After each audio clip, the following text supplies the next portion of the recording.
So now coming to a sector that has carved out an integral space in the impact sector in the last few years, we have technology for development. Technology for development essentially means leveraging technology to develop unique products and solutions tailored to the needs of low-income customers.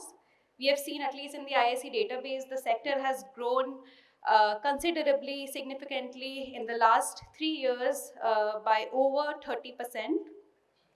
We now see greater opportunities in local language mass media, vernacular language content, future of work, and digitization of SMEs, rural and social commerce. For this particular panel, we are joined by Aditya Misra, Principal, Omidyar Network India, Prashant Gupta, CEO and co-founder, Bandhoo Solutions, Satyam Darmora, founder, Wiom, Priyanka Chopra, CEO and managing partner, CIIE.co, and we have Srikrishna Ramamoorthy, partner at Unitus Ventures, who would also be moderating the session. And before I hand over the session to Srikrishna, I would also like to express our gratitude to Omidyar Network India for supporting the session. Thank you.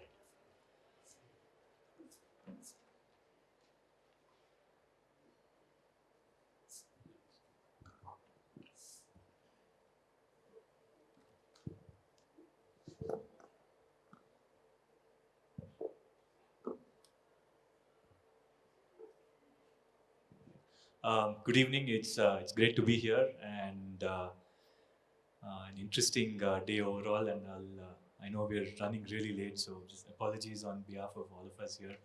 We will keep this really short. I had a whole bunch of questions, but I'm guessing that I will actually run past them, and then I'd like to involve the audience much more in a set of questions that I have for the end. To begin with, look, I think it is said that we live in interesting times. In India, in particular, the first time that someone's accessing the internet today is on the phone and not on the computer. And technology has gone into everything that we are doing these days, and we saw that through the sessions today, be it agriculture, be it healthcare, education, and all of that, and just the way in which it's influencing government, society, and all of us is hugely significant. And what we wanted to really talk about this evening was just giving us here a sense of how technology for development has sort of evolved over time, and particularly some of the ways in which it's leapfrogged in recent times. I thought we'll start with the founders that are on this panel, which is Prashant, who runs Bandhoo, and Satyam, who runs Wiom or I2 even. And maybe I want to start by asking them, of course, one, a little about what's the challenge that each of you is solving at Bandhoo and Wiom. And while it's obvious that technology is at the core of what you're doing, what's really been sort of an aha moment that you've had, especially relating to technology as you got going with how you're building what you're doing, or perhaps through your journey. Maybe I'll start with Satyam. Thanks, Sri. My name is Satyam. I'm part of Wiom. At Wiom, for the next 10 crore households who are in the lower middle income range and who do not have home broadband, we are making sure that there is 24 hours unlimited internet available at their homes at very, very affordable prices, starting from 5 rupees per day unlimited internet. We are not like a typical ISP. We are a software layer on top of it, more like an aggregation, and trying to disrupt this entire space with an Airbnb of internet kind of model. We've grown almost 50 times in last 6 months, and today are catering to around 25,000 users primarily in Delhi. So that's what we do. Technology, the way we look at it is how do you take scientific principles or tools to make it a 10x impact in 1/10 of the time. And that's where it is so exciting for us that while it has a huge opportunity, India being a country of 27 crore households, only 2 crore households have got broadband. But you bring in tech intervention, you start to think in different ways, and you make a 100x difference. Aha moment, when we started, we had never thought where would this money to buy internet come from? Like who are we competing against when it comes to the share of wallet? Our initial hypothesis was maybe internet companies or maybe cable TV, and what we're realizing is 80% of our customers are kids in the age group of 12 to 24. and they get pocket money to buy an Uncle Chips or a Coke or a Pepsi for $10. And instead of buying that, they end up buying internet from us. So our biggest competitor, or we are coming out to be the biggest competitor of FMCG companies who were seeing a lot of growth in low-income areas by people buying chips and water bottles and Coke and Epi and something else. For me, that's an aha moment that the unintended consequences of what tech can do is much more and beyond what we can actually see on day one. Thanks. Prashant. So construction is India's second largest employer after agri, and unlike agri, it is actually growing at same level as GDP. We are trying to organize construction, and mission statement for us is to help increase income opportunities for the small contractors and the migrant construction workers. With that objective, we've been building a suite of technology solutions that can help these small contractors or these construction workers find jobs at different project sites, which are perfect for them, fit their preferences. On the topic of AHA, I think some interesting insights have emerged in the last 2.5 years. I mean, we launched just before COVID, and then we struggled through the 2 waves of COVID because construction was like the most disrupted sector. Over time, I think what we've discovered is that unlike popular perception, the behavior of construction workers, migrant construction workers, is very similar to white collar professionals. Okay, it's actually very similar. They go through very similar way of thinking about what jobs they want to take and how they approach and how they trade off one opportunity versus the other. There are very, very similar thought processes and behavior embedded, which was quite stunning for us when we discovered that, okay, this is how they think, this is how they operate, this is what they do. I mean, I'll give you one simple small example that you offer them a job which is higher wage than what they currently get. Their first instinct is to go and talk to their current employer and seek a wage hike, right? So they are not switching jobs as easily as you would think, because for them it is still better to stay with the same employer and get the right wage levels. I mean, it's quite unbelievable that that is actually the first instinct that they have. So I think that was one of the most sort of aha moments. The other I would say is that no one technology solves this problem. It's a very complex problem, and I think we've had to actually go through creating multiple tools, multiple channels of engagement, etc., etc., and iterate very rapidly to solve this. I think unlike the consumer internet world where you have an app and that's pretty much it, I mean, there isn't much else to do. In this world, you have to do much, much more. It's far more complex. I think that's the other aha that came to us. Thanks. And maybe to the 2 investors, Priyanka, in your early stage work at CII and FinTech in particular and elsewhere, and the work that you've been doing at Omidyar, Aditya, is 1 or 2 standout examples of startups or organizations where that you've funded or that you've looked at that really to you talk about technology for development. So, one of the most stellar examples is on the panel with us, Bandhoo, where we've co-invested alongside you. The fact that they create a technology platform that enhances income generation opportunities for workers and contractors in the highly fragmented, unorganized, informal sector like construction is in itself an epitome of what technology for development can do. But if you allow me to give you a couple more examples from our incubation and acceleration work, where really our objective is to de-risk these early stage fintechs by supporting experimentation, enhancing understanding of the customer, getting the product right. The 2 examples come to my mind. The first one is Jai Kisan. They were from our inaugural Financial Inclusion Lab cohort. And when you think of agricultural value chains, the 2 most critical needs that emerge are at the upstream input linkages, at the downstream market linkages. And Jai Kisan was one of the first startups to completely disrupt the rural lending ecosystem by lubricating this entire value chain and by also creating a BNPL product that allowed rural businesses to offer formal credit to their end customer. Success of Jai Kisan also begetted a lot of other agtechs like fintechs, other models, that were trying to lubricate various parts of the supply chain, and also unlocked, doors to capital for the sector. So again, great example, of what technology can do. The other example that comes to mind is the startup called Frontier Markets. They are a assisted rural commerce platform that allows consumer brands in agriculture, financial services, consumer durables to seamlessly connect with rural households through a network of rural entrepreneurs called women entrepreneurs called Saheli. By combining technology with trusted local influencers, they've been able to deepen the connect to rural households. As a result, they're able to provide a much more curated, deeply relevant set of products to the rural household, while at the same time empowering women by giving them, dignified access to livelihoods. And again, a very powerful example, of what technology can do. Thanks. From what you've been doing, Yeah. Good evening, everyone. I think, just given our eBay roots, we've been extremely technology first in our thinking over the past decade, and I think one thing that has been really enforced is how technology can be a great leveler and bridge the divide that exists in the offline world.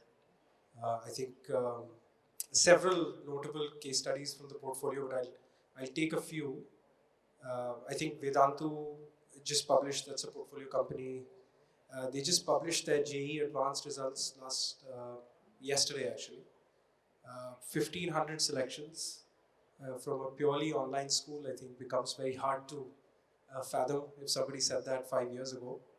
The one thing that really stood out for us was 70% plus of those selections came from beyond tier 2 cities.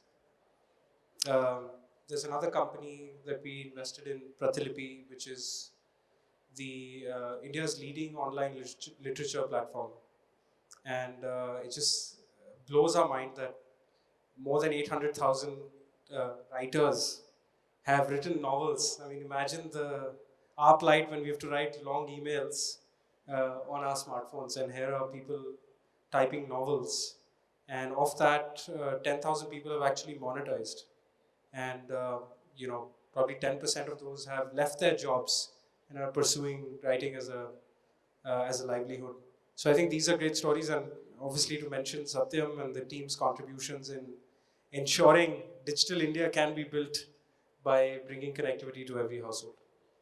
I think, and thanks for that. And I think what we tried to achieve here was just give everyone a flavor of really, what have we seen so far with how technology for development's played out. We'll change gears a little bit and sort of look a little ahead. And I want to ask Prashant to sort of give us a sense of how do you see future of work evolving in the short term? And maybe the same sort of question, Satyam, to you in terms of how do you see access to information? Because fundamentally, you will see that it is access to information which is the game changer here, and that's at the core of everything that is playing out. So I thought it'd be valuable to hear from the two of them on that. But go ahead, Prashant. So at least in construction, I think the one of the big challenges for both the small contractors and the workers is to find new work, right? I mean, particularly if you're a migrant, you go and do some work, let's say in Delhi, that gets over, you're trying to figure out what next. You can't find something, you come back. And then you are at home for 4 to 6 weeks, and then you go back again. So I think the downtime is quite high because of some of this friction, inefficiency and all that. And opportunity set becomes limited because you are restricted to your set of those 5 or 10 social network folks, right? With higher adoption of technology, some of the right solutions, I think what you will begin to see is much less downtime. These guys will be faster, better, more effective in finding opportunities for themselves, which are more fit for purpose. In many cases, it may be less migration also because they can find work from Dumka and go to Ranchi as opposed to come all the way to Delhi, right? So I think a lot of that realignment will happen. Maybe not in the next 3 years, but I think if you take a 8 to 10 year view, I think there is a lot that will change. Also because this is a segment which is just getting used to smartphones, right? So at least in the worker segment, I mean, the small contractors, all of them have smartphones, but interestingly, even in the small contractor segment, we've asked this question to some of our users, right? That which are the other apps you use? Quite literally, they only use two apps. They use WhatsApp and they use one of the payment apps. And we are the third app that they're using. So they've never experienced e-commerce, they've never experienced anything else. We are literally the third app that they're using. So I think there is a long journey on digital adoption amongst these 100 million odd people in construction, 70, 80 million workers, and other 10, 20 million of these small contractors. I think the world is going to change dramatically.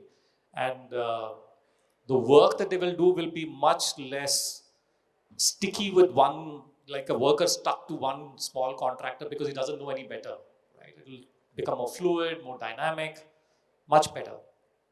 But how does that play out, Satyam, then with access to information? Because it is very clear that while we assume that smartphone penetration exists, there is enough to show that that's actually not necessarily true, and you could be building chatbots and things like that, but then not everyone has a smartphone.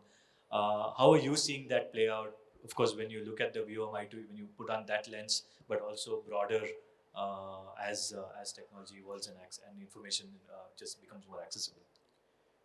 So two things here, Krishna. One is what I hope, and one is how the world seems to be changing. So COVID came, and then there were classes happening. There are two kind of classes which happened during COVID times, right? One is where the teacher would say, nobody will switch off your videos because I want to watch each one of you. And this is what was playing out in all rich and private schools of this country. And there were other kind of classes where the teacher was giving an instruction that everybody switch off your videos because otherwise you will run out of data. And that's where, while things are changing, they are also changing in fundamentally very different ways. And it is important that we start to look at access to connectivity also almost as a fundamental right.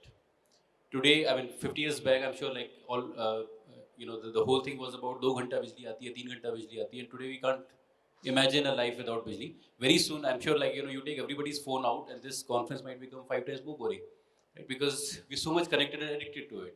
Yeah, we've seen examples of people where they shout on us and they say electricity nahi hai, but aapka Wi-Fi to chalna chahiye. So your expectation is that I would go on to Mount Everest, but I still want that connectivity.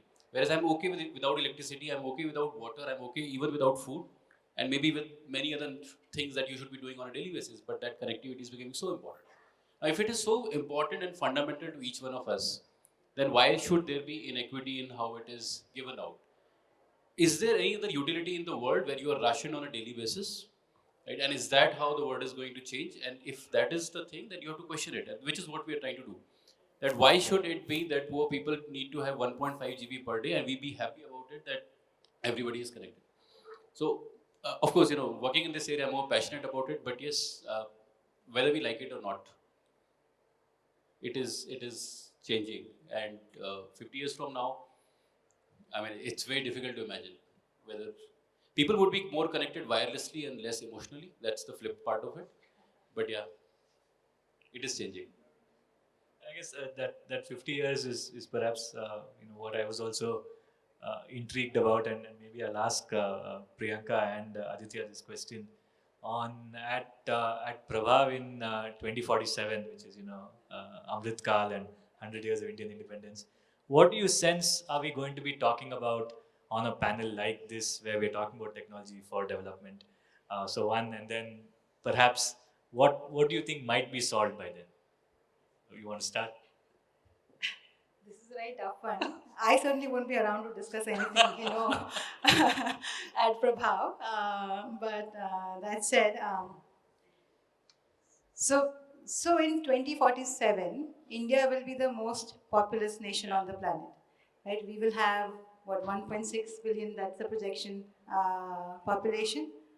A large majority of these people will also be in the working age of 18 to 65, which means that we need to have a confluence of both better skills and better jobs to keep them gainfully employed. So that definitely will be a topic, of conversation. We are also seeing growing urbanization, which will only accelerate because of a confluence of factors by that time. Too much pressure on our decaying urban infrastructure, therefore bringing urban planning into sharper focus. And so perhaps talking about building, newer cities, infrastructure from scratch, that could be something else that we talk about here. Uh, there are two, big, maybe not so big unknowns, but factors that we don't fully understand. One is climate, right? Climate change is no longer just theoretical. We will see many climate events causing a disproportionate impact on vulnerable communities, which means that we have to build for more resilience, more adaptability across several sectors, whether that's healthcare or financial services, supply chain, agriculture. So that will be another topic of conversation. And the second, unknown or topic that we don't understand very well is aging populations. I will have a far greater number of older people. They will need access to better care. They will also need access to more, what I've been told is called longevity finance. A very fancy That's term, interesting. but It's the first time we're hearing about that. but that is basically access to financial services, whether that's insurance, pensions to basically cushion their old age. So these would be some Reverse topics. mortgages. Or reverse mortgages, yes. My father talks about that a lot. So, I think these would be some topics. Also, we're also supposed to become a developed nation by that time. So maybe none of these will be issues. Which maybe Aditya, what do you think will be solved by then? Well, I'm hopeful that most, if not all, Indians would be, we would have lifted most Indians from abject poverty. I think something that China went through, if you look at their growth over the last 3 decades, it's just phenomenal, boggles your mind. I'm hoping utilitarian needs would be covered. Satyam is waiting for you to say internet Exactly. access. Yeah, so I think Satyam Prashant would have built $100 billion companies by then. And I think there'll be a lot of solutioning around quality of life, which is where I think Priyanka's points really hit it home. Climate tech, unless we take really immediate steps, I'm hoping that doesn't dominate discussions in 2047. I think role of technology and how to manage that. Digital security actually could be huge by then. So those are some of the topics that come to mind. And Prashant, maybe just going back to perhaps to your McKinsey days when you do a lot of this navel gazing, for lack of a better word, I guess. I was actually intrigued by how they say that that gaming is actually a great way to figure out what happens in the future. What we're seeing in metaverse today has evolved. A lot of that has evolved from gaming, where people had these virtual avatars even many years ago and did a lot of transacting and things like that, and that's what you're seeing here. So I was wondering if there is with this was. I decided that if I was going to ask each of you that question, I should also perhaps have some sort of an answer. So this notion of gaming for good was something that I actually read about somewhere. I can't claim any credit to have thought about it, but it was intriguing that is there anything there where through what we've seen as how gaming's a way of a crystal ball to look at and so in that sense and in that on that note, what's your sense of what things might look like, and again keeping this whole sort of a development lens at the core. So I think on the development side, my view is that two things will definitely change in the next 20-25 years. One is I think the inequity will probably dramatically increase, but maybe it's not that bad because the bottom of the pyramid will still lift quite substantively from where they are, right? Because technology will empower them a lot in many ways, right? And we're seeing this in my business through what we are doing for the migrant construction workers and so on. Just maybe to dwell a little bit more on that. Trust, for example, in construction is extremely broken. Right? Everybody commits fraud and gets away with it, right? So the ठेकेदार will not pay the worker, the larger contractor will not pay the ठेकेदार. They'll just scam each other all the time. I think technology use will dramatically reduce that, right? Because you cannot get away with, because somewhere somebody is now tracking, you did this and your history is getting recorded, right? So you will begin to see a lot more improvement in behavior And we're seeing this with the likes of Twitter and whatever, right? I mean, there is a propaganda side of it, but keeping that aside, there is so much more transparency now because of digital that people hesitate before they do something wrong because they don't know when they will get caught, right? And I think that will generally pervade every aspect of life across sectors, and people will hopefully begin to behave better. So that I think is going to be one common theme as we look for development. And I think uh, the empowerment of the bottom of the pyramid using tech will be quite I mean, we've seen that. I mean, you just give a smartphone to a lady worker and it just changes her life because there are so many things she can do today with that phone which she could not do before she had the phone. And that in and of itself is very different, right? So I think we'll see huge amount of improvement in the lives of the bottom of the pyramid in the next 25 years, no question about it. Maybe to wrap up, and I know I don't want to get you nervous because I know you have to leave for a flight. I'll ask each one of you to perhaps contribute to this. Just like we've got these SDGs or the Sustainable Development Goals, I was wondering maybe what may happen in 2047 will be Sustainable Digital Goals. And so if we were to put forth a charter on Sustainable Digital Goals, one Sustainable Digital Goal from each of you, and we'll wrap up this conversation with that. I'll give you a few seconds to think. I didn't mean to put you in the spot on that. Yeah, but Satyam's good with this, so go for it first. I think in 25 years from now, I mean, there is a cyclicity which has to go, whether it is in tech, where we go from centralized to decentralized model. And similarly, when we talk about how the world has to change, I think it is going to be the reverse of it. How can you be away from the digital world and interact in the real life? How do you make sure that a world which has become very, very robotic and so much digitally connected has to be broken so that people can start interacting in the real life and again become humans that they once were? I think that will goals be will the change. Sustainable Digital Goal. That would be the sustainability to have more sustainable human beings rather than people who are only interacting in meta world. So my view will be to try and focus on income. Right? I think if you take a per capita income type number, I mean, we should be at least 10x from where we are today. Using tech for that objective, I think, is a good aspiration to have. It's doable. 10 to 15x in the next 25 years. I think this will be far superior to what has happened in the last 25 years. But it's doable, and that's what we should be gunning for on a per capita basis.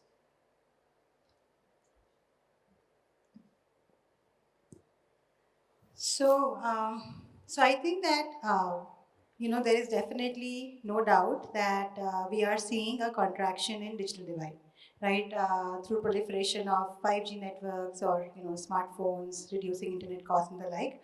What I'd like to see is that the outcome of digital divide, which is hopefully better economic well-being, better quality of life. Those are things that we think more holistically about. And I'll give you the reason why, just to illustrate with one recent example. We concluded a research study on data ownership and well-being of gig workers in platform economy, and we profiled about 4,000 plus workers of platforms like Swiggy, Dunzo, Zomato, and the like.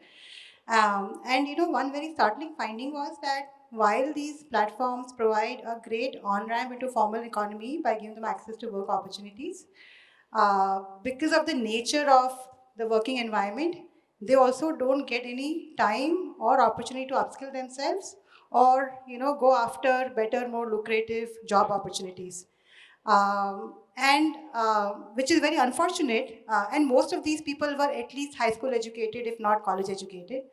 So what is unfortunate is something that was supposed to be more temporary, income generating kind of an option becomes a longer term commitment, without any visibility into career growth trajectories. And we are significantly wasting whatever we call as a demographic dividend, right? So I wish that, we would think more holistically about these things. Yeah, I'll take a more optimistic view than Satyam. I think I really wish, because of the interconnectedness, at least, or the digital connectivity, the mortality or the incidence of mortality due to chronic or late diagnosis, that goes to zero by then. I know it's ambitious, but I think that and I think to Prashant's point, just the percentage of GDP or percentage of people who are digitally employed, irrespective of where they are based, their conditions, I think that'll be really interesting to track. Excellent. No, thank you all for an interesting conversation, and of course for traveling from wherever you are to come and be with us. Appreciate that, and hope to see you on another panel another time. Thank you.